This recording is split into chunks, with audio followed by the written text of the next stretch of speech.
Madam Vice President, my fellow Americans, to state the obvious, 1 year ago today, in this sacred place, democracy was attacked, simply attacked. The will of the people was under assault. The Constitution, our Constitution, faced the gravest of threats.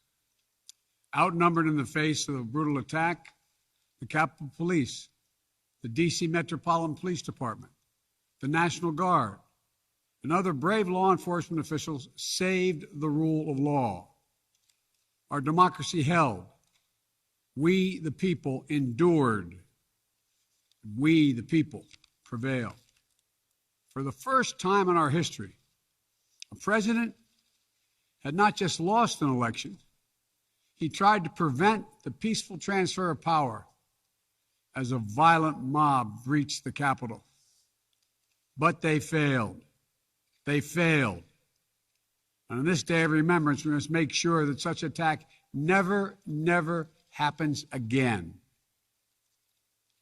I'm speaking to you today from Statuary Hall in the United States Capitol. This is where the House of Representatives met for 50 years in the decades leading up to the Civil War. This is on this floor where young Congressman of Illinois, Abraham Lincoln, sat at desk 191. Above him, above us, over that door leading into the rotunda, is a sculpture depicting Cleo, the muse of history. In her hands, an open book in which she records the events taking place in this chamber below. Cleo stood watch over this hall 1 year ago today, as she has for more than 200 years. She recorded what took place, the real history, the real facts, the real truth, the facts and the truth that Vice President Harris just shared, and that you and I and the whole world saw with our own eyes. The Bible tells us that we shall know the truth, and the truth shall make us free. We shall know the truth. Well, here is the God's truth about January 6, 2021. Close your eyes. Go back to that day. What do you see? Rioters rampaging, waving for the first time inside this Capitol Confederate flag that symbolized the cause to destroy America, to rip us apart. Even during the Civil War, that never, ever happened. But it happened here in 2021. What else do you see? A mob breaking windows, kicking in doors, breaching the Capitol. American flags on poles being used as weapons, as spears. Fire extinguishers being thrown at the heads of police officers. A crowd that professes their love for law enforcement assaulted those police officers, dragged them, sprayed them, stomped on them. Over 140 police officers were injured. We all heard the police officers who were there that day testify to what happened. One officer called it, quote, a medieval battle, and that he was more afraid that day than he was fighting the war in Iraq. They've repeatedly asked since that day, how dare anyone diminish, belittle, or deny the hell they were put through? We saw with our own eyes. Rioters menaced these halls, threatening the life of the Speaker of the House, literally erecting gallows to hang the Vice President of the United States of America. But what did we not see? We didn't see a former president who had just rallied the mob to attack, sitting in the private dining room off the Oval Office in the White House, watching it all on television and doing nothing for hours as police were assaulted, lives at risk, the nation's capital under siege. This wasn't a group of tourists. This was an armed insurrection. They weren't looking to uphold the will of the people. They were looking to deny the will of the people. They weren't looking to uphold a free and fair election. They were looking to overturn one. They weren't looking to save the cause of America. They were looking to subvert the Constitution. This isn't about being bogged down in the past. This is about making sure the past isn't buried. That's the only way forward. That's what great nations do. They don't bury the truth. They face up to it.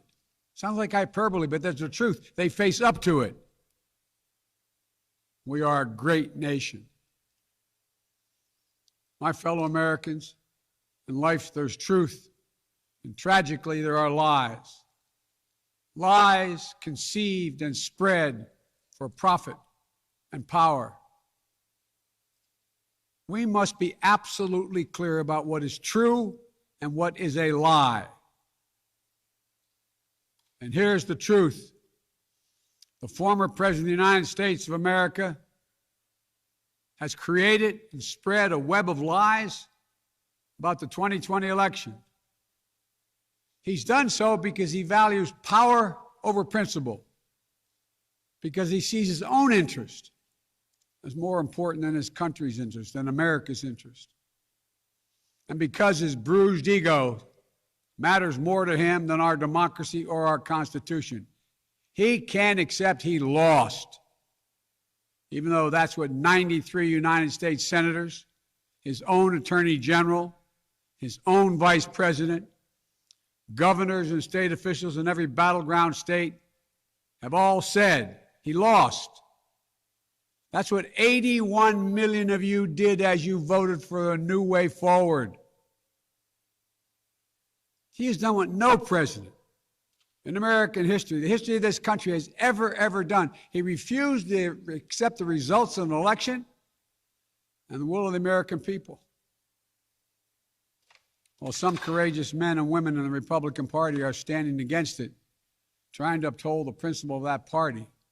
Too many others are transforming that party into something else. They seem no longer to want to be the party of Lincoln, Eisenhower, Reagan, the Bushes. But whatever my other disagreements are with Republicans who support the rule of law and not the rule of a single man, I will always seek to work together with them to find shared solutions where possible. Because if we have a shared belief in democracy, then anything is possible. Anything. And so at this moment, we must decide, what kind of nation are we going to be? Are we going to be a nation that accepts political violence as a norm? Are we going to be a nation where we allow partisan election officials to overturn the legally expressed will of the people? Are we going to be a nation that lives not by the light of the truth, but in the shadow of lies? We cannot allow ourselves to be that kind of nation. The way forward is to recognize the truth and to live by it. The big lie being told by the former president and many Republicans who fear his wrath is that the insurrection in this country actually took place on Election Day, November 3rd, 2020. Think about that. Is that what you thought? Is that what you thought when you voted that day? Taking part in an insurrection? Is that what you thought you were doing? Or did you think you were carrying out your highest duty as a citizen and voting? The former president's supporters are trying to rewrite history. They want you to see Election Day as the day of insurrection. And the riot that took place here on January 6th as a true expression of the will of the people. Can you think of a more twisted way to look at this country, to look at America? I cannot. Here's the truth. The election of 2020 was the greatest demonstration of democracy in the history of this country. More of you voted in that election than have ever voted in all of American history. Over 150 million Americans went to the polls and voted that day. In a pandemic, some at great risk to their lives. They should be applauded, not attacked. Right now, in state after state, new laws are being written, not to protect the vote, but to deny it. Not only to suppress the vote, but to subvert it. Not to strengthen or protect our democracy, but because the former president lost, instead of looking at the election results from 2020 and saying they need new ideas or better ideas to win more votes, the former president and his supporters have decided the only way for them to win is to suppress your vote and subvert our elections. It's wrong. It's undemocratic. And frankly, it's un-American. The second big lie being told by the former president and his supporters is that the results of the election of 2020 can't be trusted. The truth is that no election in American history has been more closely scrutinized or more carefully counted. Every legal challenge questioning the results in every court in this country that could have been made was made and was rejected. Often rejected by Republican-appointed judges, including judges appointed by the former president himself, from state courts to the United States Supreme Court. Recounts were undertaken in state after state. Georgia counted its results 3 times, with 1 recount by hand. Phony partisan audits were undertaken long after the election in several states. None changed the results. And in some of them, the irony is the margin of victory actually grew slightly. So let's speak plainly about what happened in 2020. Even before the first ballot was cast, the former president was preemptively sowing doubt about the election results. He built his lie over months. It wasn't based on any facts. He was just looking for an excuse, a pretext, to cover for the truth. He's not just a former president. He's a defeated former president. Defeated by a margin of over 7 million of your votes in a full and free and fair election. There is simply zero proof the election results were inaccurate.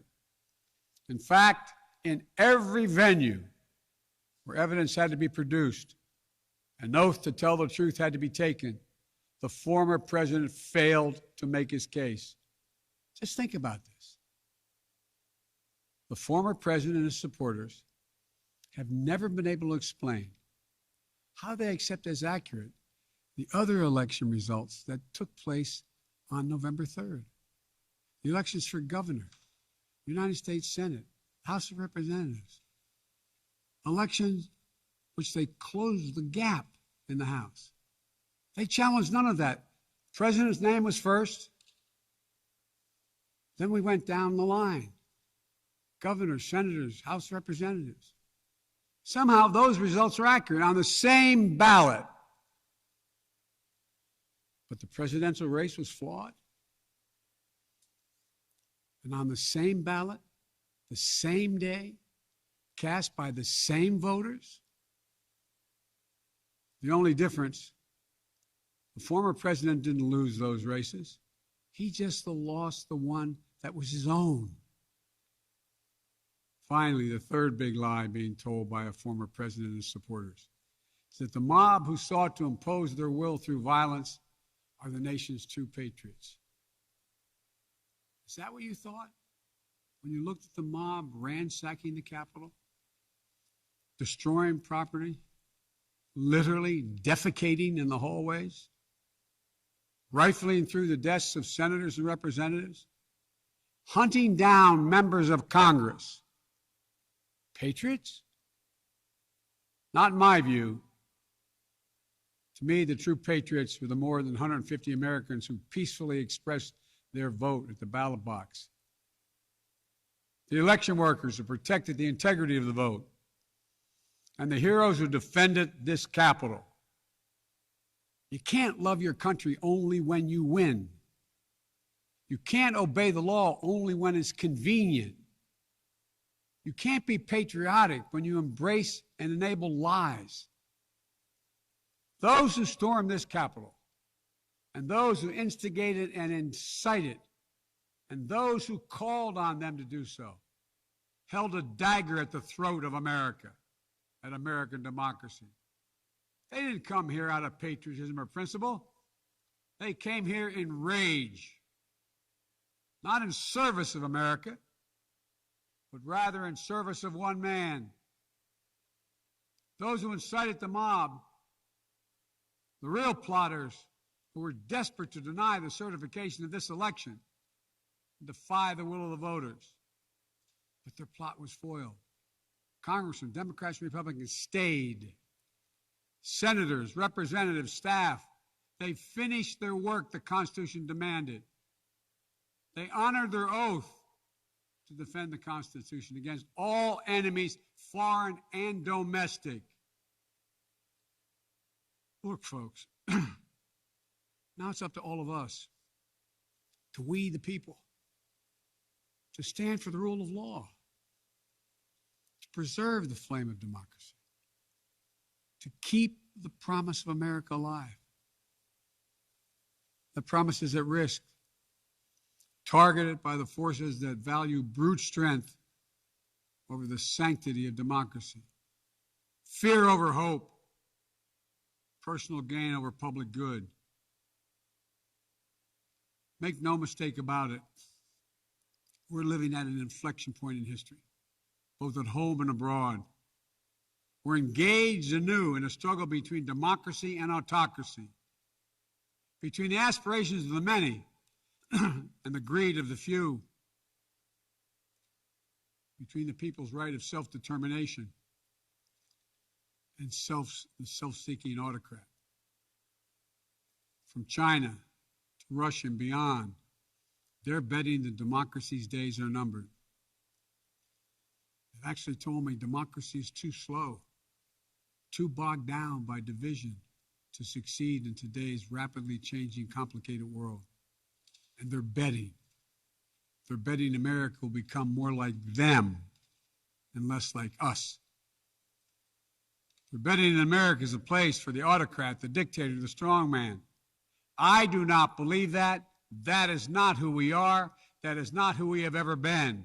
And that is not who we should ever, ever be. Our founding fathers, as imperfect as they were, set in motion an experiment that changed the world, literally changed the world. Here in America, the people would rule. Power would be transferred peacefully, never at the tip of a spear or the barrel of a gun.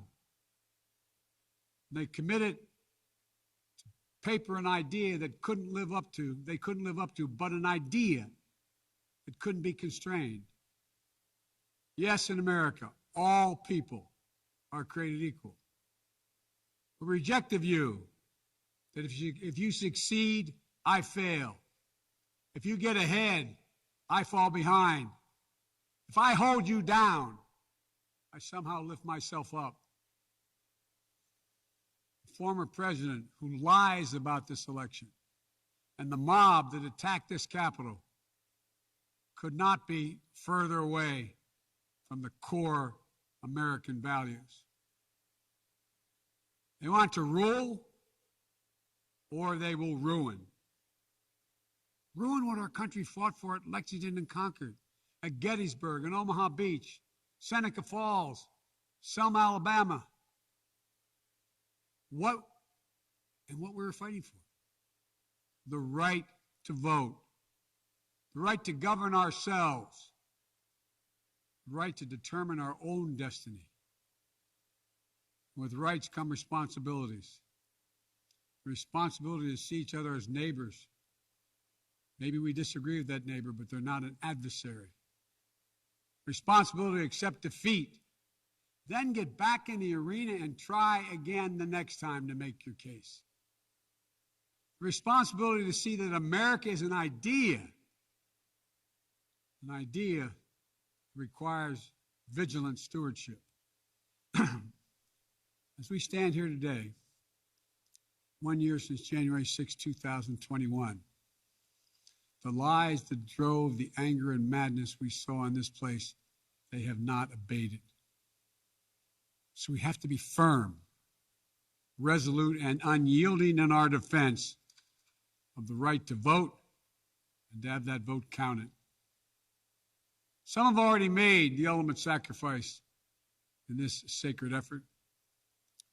Jill and I have mourned police officers in this Capitol Rotunda not once but twice in the wake of January 6th. Once to honor Officer Brian Sicknick, who lost his life the day after the attack, and the second time to honor Officer Billy Evans, who lost his life defending this Capitol as well. We think about the others who lost their lives and were injured, and everyone living with the trauma of that day, from those defending this Capitol, to members of Congress in both parties and their staffs, to reporters, cafeteria workers, custodial workers, and their families. Don't kid yourself. The pain and scars from that day run deep. I've said it many times, and it's no more true or real than we think about the events of January 6th. We are in a battle for the soul of America. A battle that by the grace of God and the goodness and gracious and greatness of this nation, we will win. Believe me, I know how difficult democracy is, and I'm crystal clear about the threats America faces. But I also know that our darkest days can lead to light and hope. From the death and destruction, as the Vice President referenced in Pearl Harbor, came the triumph over the forces of fascism. From the brutality of Bloody Sunday on the Edmund Pettus Bridge came historic voting rights legislation. So now let's step up, write the next chapter in American history, where January 6th marks not the end of democracy, but the beginning of a renaissance of liberty and fair play. I did not seek this fight brought to this Capitol 1 year ago today, but I will not shrink from it either. I will stand in this breach. I will defend this nation, and I will allow no one to place a dagger at the throat of democracy.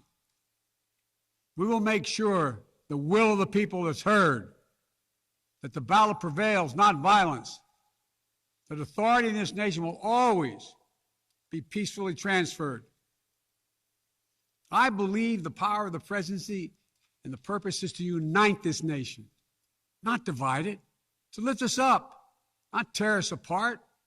To be about us, not about me. Deep in the heart of America burns a flame, lit almost 250 years ago, of liberty, freedom, and equality. This is not a land of kings or dictators or autocrats.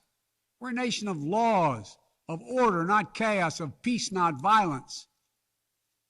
Here in America, the people rule through the ballot, and their will prevails. So let us remember, together, we're one nation, under God, indivisible. That today, tomorrow, and forever at our best, we are the United States of America. God bless you all. May God protect our troops. And may God bless those who stand watch over our democracy.